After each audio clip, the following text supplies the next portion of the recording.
Valeurs agitées. Valeurs agitées. Valeurs agitées. Valeurs agitées. Valeurs agitées. Bonjour et bienvenue sur Valeurs agitées, votre premier podcast pratico-pratique pour mieux vivre au travail. Chaque semaine avec mes invités, nous croisons nos regards sur les valeurs de ce nouveau monde et partageons nos secrets pour gagner en efficacité et sérénité professionnelle. DG, DRH, manager, vous avez des enjeux de transformation ou tout simplement souhaitez être plus performant et plus épanoui dans votre vie professionnelle? Alors ce podcast est fait pour vous. Je suis Magali Auger, DRH et DG depuis 20 ans et coach professionnel certifié.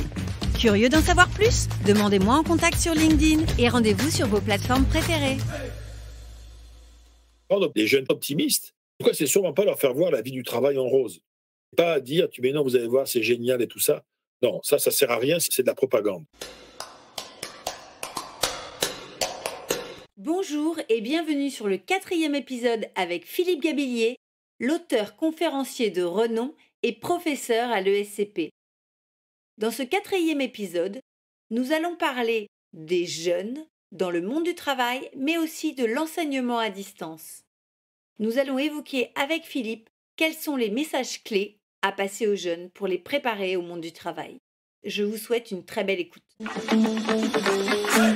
Philippe, dans l'avenir, comment tu imagines l'enseignement? Est-ce que tu l'imagines hybride toujours ou est-ce que tu penses qu'il n'y a rien qui remplace de toute façon le présentiel?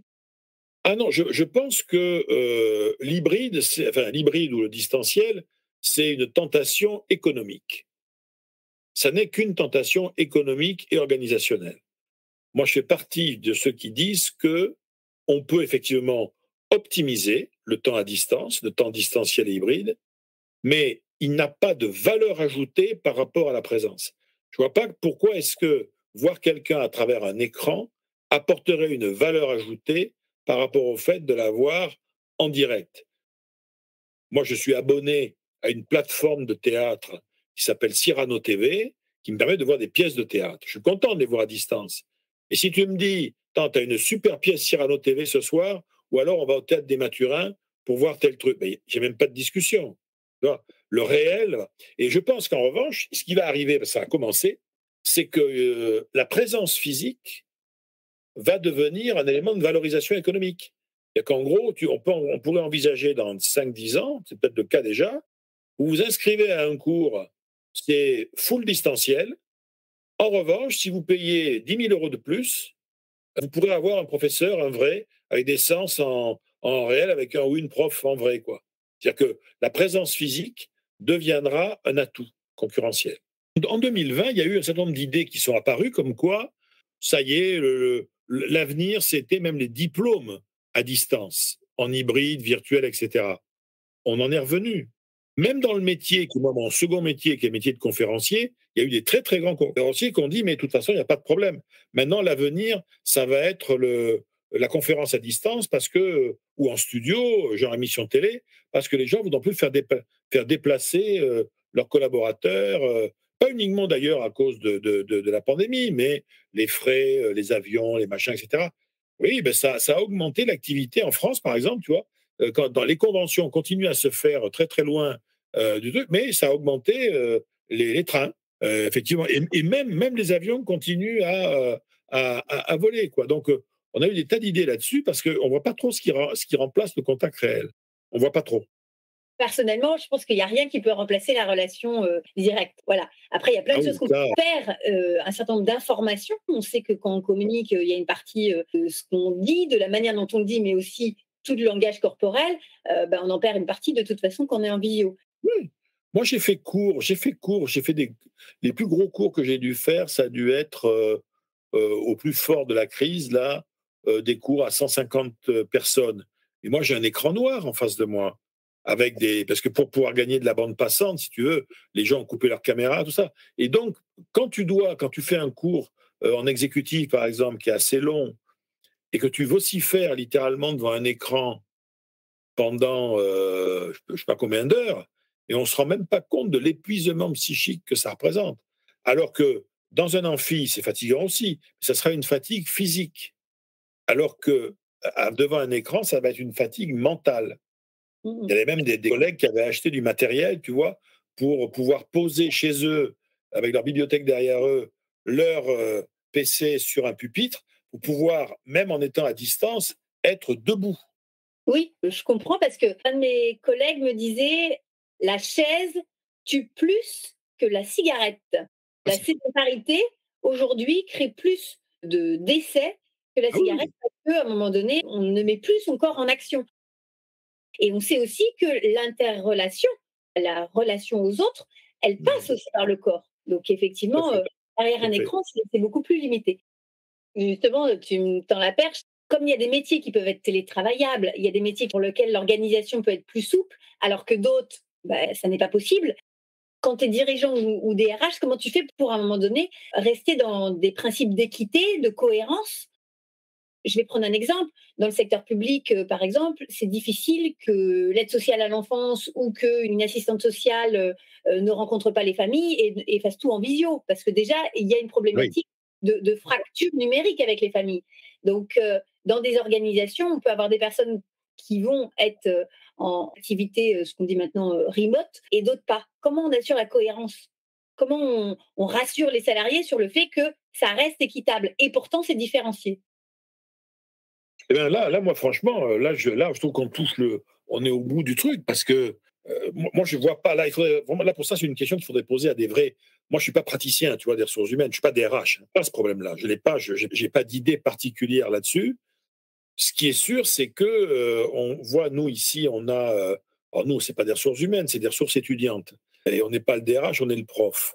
Tu vois, on a eu un exemple, c'est qu'à un moment donné, pour que tout le monde puisse suivre les mêmes cours, il a fallu mettre en avant les modes qu'on appelle hybrides, tu vois, où il y avait dans une salle, il y avait des gens qui étaient physiquement là, et il y avait à distance, bon, et le prof devait faire en sorte que son contenu, on a d'ailleurs des plateformes qui sont faites pour ça, les étudiants à distance voyaient ce que voyaient les étudiants dans la salle. Enfin bon, donc sur le papier, ça a l'air évident. Si ce n'est que, à un moment donné, tu vois, vers la mi 2020, la réalité, c'est un amphi dans lequel, en hybride, il y a 5, 6 étudiants et tous les autres, ils sont à distance.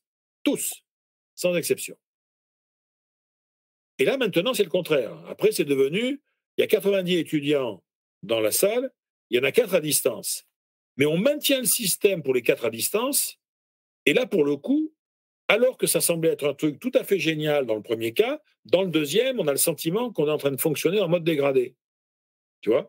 Parce que l'hybride, c'est affreux, tu es obligé de rester devant ta caméra, tu n'as pas la liberté que tu peux avoir de te déplacer. Bon. Et donc, pour pouvoir maintenir la parité et pas donner le sentiment à ceux qui sont à distance, qui sont maltraités et que c'est injuste vis-à-vis d'eux, ben, on est obligé d'avoir un fonctionnement pédagogique, en tout cas, qui sera dégradé. C'est pas génial. Philippe, comment on peut transmettre de l'optimisme, c'est ton sujet, aux jeunes sur le monde du travail? Comment on peut réussir à les encourager, à leur donner de la motivation, de l'envie? Toi, le fait même qu'on pose la question, ça montre que il y a un truc qui va pas, quoi. Il faut comprendre une chose, c'est que vouloir vendre le monde du travail à des jeunes générations, si déjà on est dans l'obligation de vendre le monde du travail, c'est qu'on a un problème.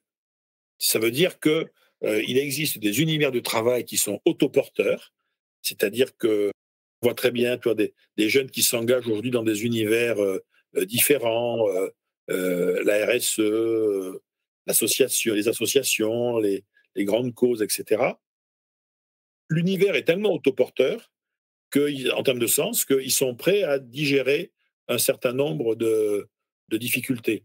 Et en revanche, après, si le job a des lacunes en termes, tu vois, de dimension sociale, sans se trouver du travail, il y aura souci. Et les rendre optimistes, en tout cas, c'est sûrement pas leur faire voir la vie du travail en rose. C'est pas dire, mais non, vous allez voir, c'est génial et tout ça. Non, ça sert à rien, c'est de la propagande. C'est de la propagande professionnelle. C'est prendre les gens pour des idiots et ils ne le sont pas. Alors, selon toi, Philippe, quels sont les messages clés qui peuvent être passés aux jeunes pour les préparer au monde du travail, sans faire de propagande? Les messages clés, en fait, de l'optimisme professionnel, c'est, voilà, tu es en train de faire un job qui est peut-être pas parfait, mais voilà ce que toi, tu pourrais en faire. Si tu restes chez nous, ne serait-ce que pendant 1 an ou 2, sur des projets intéressants, etc., Regarde un peu ce que tu vas pouvoir en faire sur LinkedIn après. Comment est-ce que tu vas pouvoir mettre ça en avant? On va faire en sorte, nous, dans l'entreprise, au niveau RH, de t'aider à prendre davantage conscience de tes forces, là où tu es bon. On a des tests, on a des assessments, etc., pour que tu prennes conscience de là où tu pourrais faire la différence.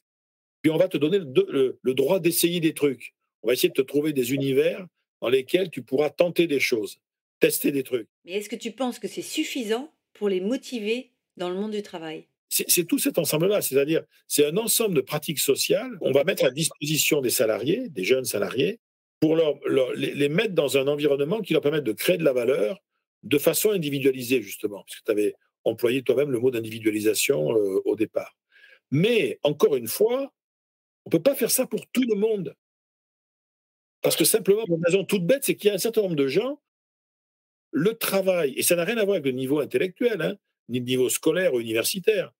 Tu peux avoir aujourd'hui des gens qui sont à faible qualification, mais qui ont un niveau d'implication incroyable dans leur entreprise, et des bac plus 12 qui, en fait, sont des papillons dont la vie est ailleurs et qui travaillent pour gagner leur vie en n'ayant pas un niveau énorme d'ambition, d'envie de progresser, de faire carrière, de prendre des responsabilités, etc. En tout cas, à l'instant T, hein, à l'âge qu'ils ont.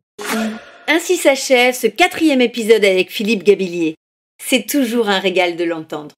Je vous dis à tout de suite pour le 5e épisode où nous allons parler optimisme, naïveté et idéalisme.